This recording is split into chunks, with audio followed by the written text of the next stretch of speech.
Hello viewers, আমি Faisal Ahmed tips and ট্রিক্সের পক্ষ থেকে আপনাদের স্বাগতম।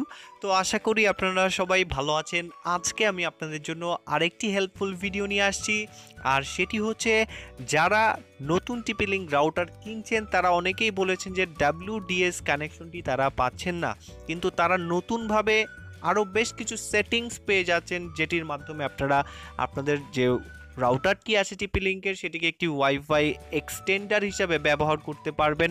অনেকেই বলেছেন যে WDS কানেকশনের মাধ্যমে কানেকশন দিলে কানেক্টিং হতে অনেক প্রবলেম হচ্ছিল।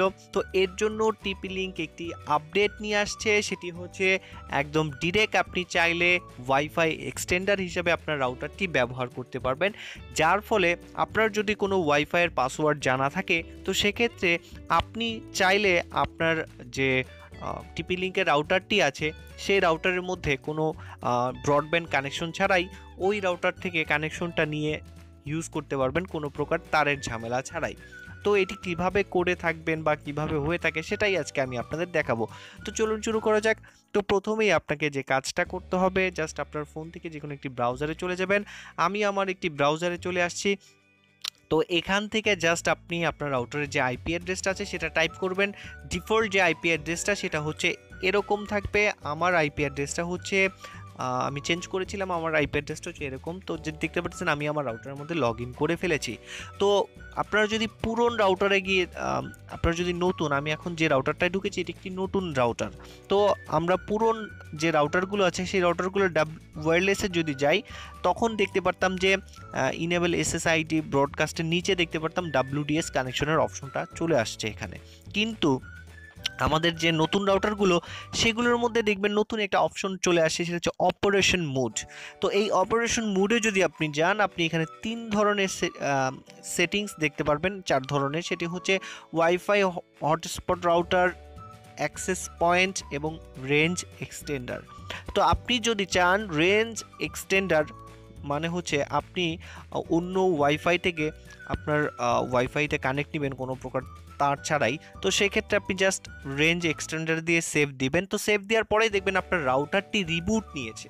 তো রাউটারটি রিবুট নেওয়ার পরে আপনার এরকম একটি ইন্টারফেস চলে আসবে, জাস্ট আমি আপনাদের দেখাচ্ছি।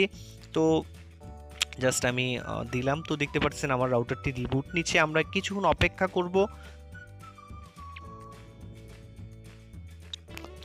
তো এর মাধ্যমে আপনারা যে কোনো রাউটার থেকেই যদি আপনার পাসওয়ার্ড জানা থাকে যে কোনো রাউটারের, তো যে কোনো রাউটারে আপনি আপনার এইটার সাথে কানেক্ট করে আপনার রাউটারের সাথে কানেক্ট করে আপনি ইন্টারনেট ব্যবহার করতে পারবেন নির্দ্বিধায়, কোনো প্রকার ঝামেলা ছাড়াই। তো দেখতে পাচ্ছেন যে এখানে রাউটারটি রিবুট নিচ্ছে। তো জাস্ট রাউটারটি রিবুট নিয়ে আমরা যে রাউটারটির আন্ডারে কানেক্টেড ছিলাম সেই রাউটারটির আবার কানেক্ট করে দিই। তো দেখতে পাচ্ছেন এখানে এই যে রাউটারটি আসছে, তো এই রাউটারটিতে আমরা কানেক্ট করে দেবো। যখনই আপনি এটা দিবেন আপনার রাউটারের যে ডিফল্ট পাসওয়ার্ডটা সেটা আপনাকে এখানে দিতে হবে। আপনি যখন এক্সটেন্ডেড মোড ব্যবহার করবেন তখন আপনার রাউটারের পিছনে স্টিকারের যে পিনটা আছে ওই পিনটা এখানে দিতে হবে। 1 2।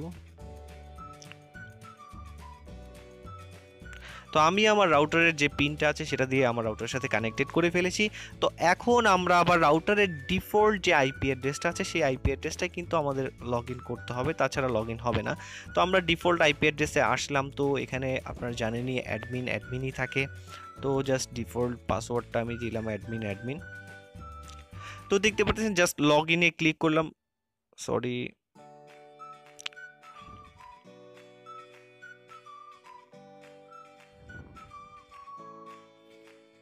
তো দেখতে পাচ্ছেন এখানে অ্যাডমিনে লগ ইন হচ্ছে না, কারণ হচ্ছে আমি আমার ডিফল্ট যে আইপি অ্যাড্রেসটা আছে, ডিফল্ট যে রাউটারের ঢোকার পাসওয়ার্ডটা আছে সেটা আমি চেঞ্জ করে রেখেছিলাম। জাস্ট আমি এখন আমার পুরাতন পাসওয়ার্ডটা দিচ্ছি। দেখতে পারতেছেন আমি আমার রাউটারের মধ্যে লগ ইন করে ফেলেছি। তো রাউটারে লগ ইন করার পরেই দেখতে পারবেন যে আপনার অপারেশন মোডটা এখানে লেখা আসবে এক্সটেন্ডার, রেঞ্জ এক্সটেন্ডার। তো এখান থেকে জাস্ট আপনি এই যে ওয়্যারলেস আছে এই ওয়্যারলেসে ক্লিক করবেন। ক্লিক করার পরেই আপনি এরকম একটা অপশন এখানে দেখতে পাবেন। তো এখান থেকে জাস্ট আপনি স্ক্যানে ক্লিক করবেন। স্ক্যানে ক্লিক করার পরেই আপনার আশেপাশে যে ওয়াইফাইগুলো আছে সেগুলো এখানে সিলেক্ট আসা শুরু করে দিবে। তো ধরুন আপনি এখান থেকে যে রাউটারটি কানেক্ট করবেন বা আপনি যে রাউটারটির পাসওয়ার্ডটি জানেন সেই রাউটারটির এখানে কানেক্ট দিবেন। তো আপনি যে রাউটারটি কানেক্ট করছেন সেখানে দিয়ে জাস্ট কানেক্টে ক্লিক করবেন। কানেক্টে ক্লিক করার পরে আপনার যে রাউটারের পাসওয়ার্ডটা আপনি জানেন সেই রাউটারের দেখবেন নাম এখানে চলে আসছে এবং ম্যাক অ্যাড্রেসটাও এখানে চলে আসছে, এবং ওই রাউটারের পাসওয়ার্ডটা দিয়ে যদি আপনি এখানে সেভে ক্লিক করেন তাহলেই দেখতে পারবেন যে আপনি ওই রাউটারের আন্ডারে কানেক্টেড হয়ে গেছেন এবং আপনি রাউটারের মধ্যে ইন্টারনেটও ব্যবহার করতে পারছেন এবং যাবতীয় সব কাজগুলোই করতে পারবেন। তো এখন জাস্ট আমি আপনাদের আরেকটি ওয়াইফাই দেখাচ্ছি, যে পুরাতন যে ওয়াইফাইগুলো ছিল টিপি লিঙ্কের, সেই ওয়াইফাইগুলোর মধ্যে কিভাবে সেটিংসটা হয় সেটা এখন আমি আরেকটি রাউটারের মাধ্যমে আপনাদের দেখাবো। তো জাস্ট আপনারা একটু অপেক্ষা করবেন। তো এখন আমি টিপি লিঙ্কের পুরাতন একটি রাউটার দিয়ে আপনাদের দেখাচ্ছি। তো দেখতে পাচ্ছেন রাউটারের লগ ইন পেজ চলে আসছে। তো দেখতে পাচ্ছেন আগেরটা ছিল 3, এখন আমি নতুন আরেকটি রাউটারের লগ ইন করে দেখাচ্ছি আপনাদের। তো দেখেন এই রাউটারের যে লগ ইন পেজটা সেটা চলে আসছে। তো আমি এখানে লগ ইন করবো। তো ভিউয়ার্স দেখতে পাচ্ছেন আমি রাউটারে লগ ইন করে ফেলেছি। এটা আমার পুরাতন রাউটার। তো এই রাউটারটির মডেলও এক, কিন্তু এটা আপডেট করা না, আগেরটা আপডেট করা ছিল। তো যে পুরনো রাউটারগুলো আছে সেগুলোর যদি আপনি ডিরেক্ট ওয়্যারলেসে ক্লিক করেন, ওয়্যারলেসে ক্লিক করার পরেই কিন্তু আপনি দেখতে পাবেন যে এখানে এই যে WDS কানেকশনটি, এটা কিন্তু আপনারা এখান থেকে দেখতে পাচ্ছেন। এই যে WDS কানেকশনটি, এটা আপনারা এখানে দেখতে পাবেন। যখনই আপনি এটা টিক দিয়ে দিবেন তখনই আপনি এখানে এই ফাংশনটা পেয়ে যাবেন। তো এখানে আপনারা যে ফাংশনটা ব্যবহার করবেন সেটা যদি দিয়ে আপনি সব ঠিকঠাক করে যদি সেভ দেন, তো আপনি আপনার রাউটারটিকে পুরাতন টিপি লিঙ্কের রাউটারটিকে এক্সটেন্ডার হিসেবে ব্যবহার করতে পারবেন। তো আশা করি ভিডিওটি আপনাদের ভালো লাগছে। যদি ভালো লেগে থাকে তাহলে অবশ্যই আমাদের চ্যানেলকে সাবস্ক্রাইব করে যাবেন।